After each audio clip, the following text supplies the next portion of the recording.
마태복음 6장 2절부터 4절까지의 말씀을 함께 읽어보겠습니다.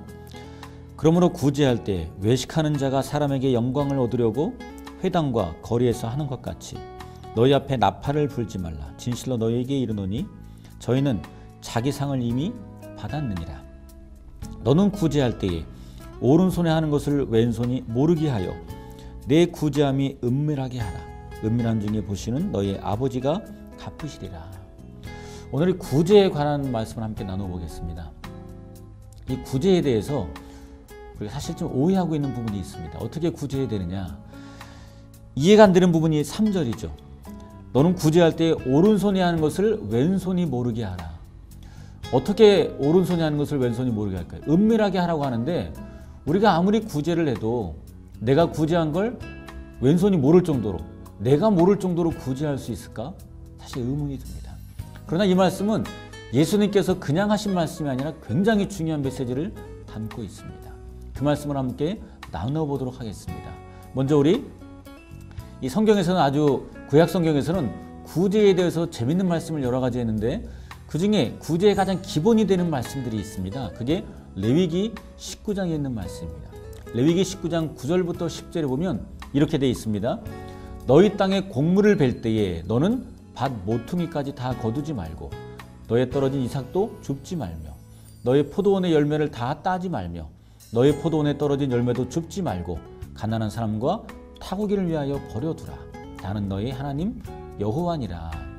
자, 이 말씀으로 보면 이 레위기에서 나온 말씀 중에 첫 번째, 너는 곡물을 벨 때, 추수할 때에 떨어진 이삭을 줍지 말라고 그랬습니다. 왜? 이것이 바로 가난한 자의 것, 이 구제죠.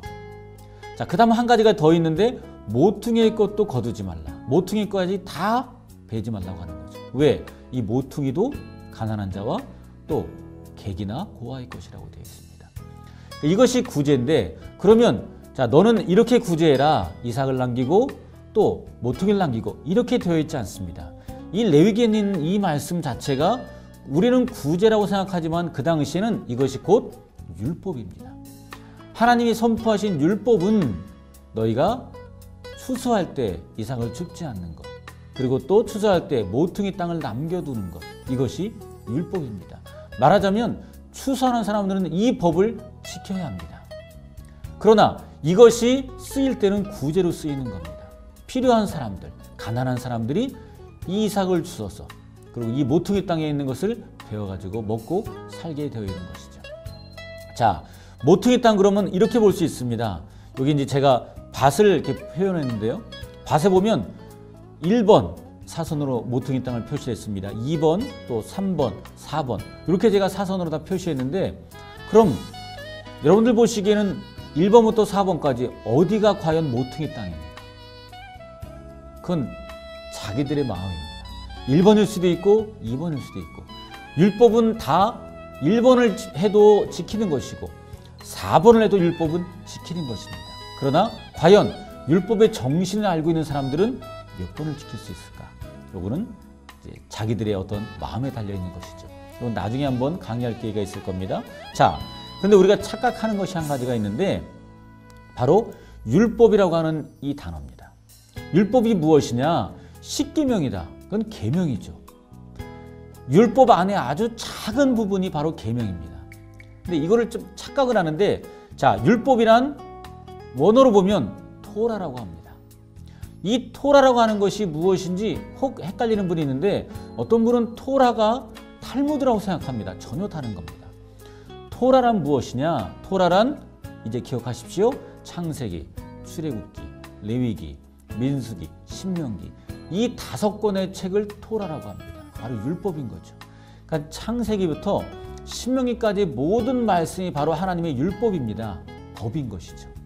그래서 여기 있는 말씀들을 이스라엘 백성들은 지켜야 되고 우리들도 지켜야 되는 것이죠. 여기 있는 것을 지키는 것이 곧 율법을 지키게 되는 것이죠. 그것을 요약한 것이 하나님을 사랑하고 내 이웃을 내 몸과 같이 사랑하는 것이다 라고 신약성경에 표현되어 있는 것입니다. 자, 여기 또 재미있는 것이 한 가지 있습니다. 우리 말라기에 가면 말라기 3장 10절 다 아시죠? 너희가 온전한 11조를 하나님께 드리라. 그럼 여기서 우리가 기억할 게 있습니다. 온전한 11조가 무엇인가 헷갈리죠?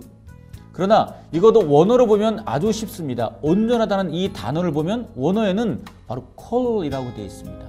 이 콜이 뭐냐? 이것은 모든 것 전체라고 되어 있습니다. 그래서 이걸 좀 더 바르게 해석하자면 온전한 11조를 하나님께 드리라. 이 말씀보다는 모든 11조를 하나님께 드리라. 이렇게 해석하는 것이 아마 맞을 겁니다. 그러면 모든 11조는 또 뭡니까? 11조가 한 가지가 아니기 때문입니다. 신명기 14장 22절부터 29절을 참고하시기 바랍니다. 우리가 하는 것처럼 11조는 먼저 첫 번째 소득의 11조가 있습니다.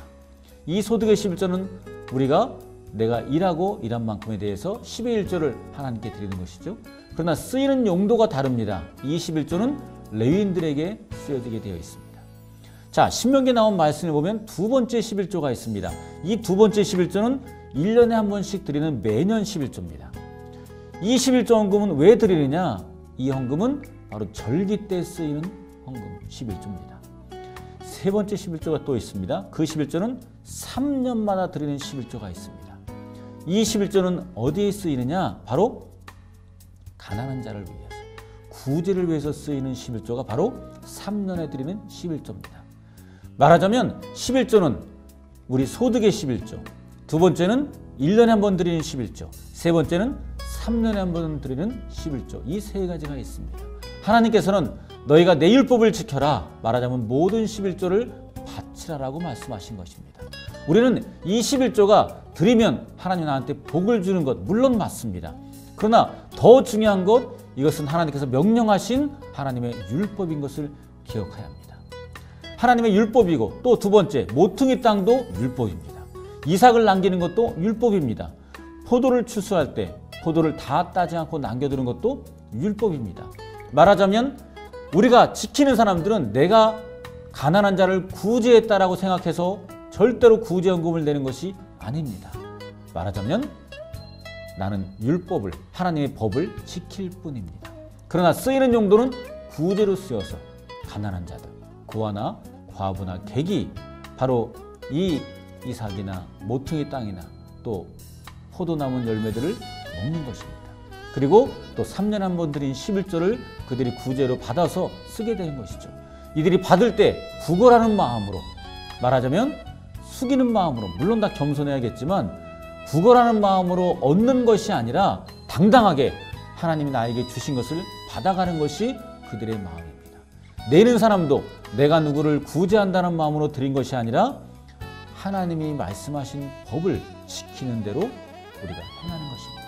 말하자면 내가 하나님의 법을 지키는 것 뿐입니다. 구약에 있는 이 법대로 하자면 구제는 절대로 오른손이 한 것을 왼손이 모르게 되어 있는 것입니다. 예수님 말씀하신 내용은 그냥 우리가 이해 안 되는 말씀을 하신 것이 아니라 말씀 그대로 너는 율법을 지켜라.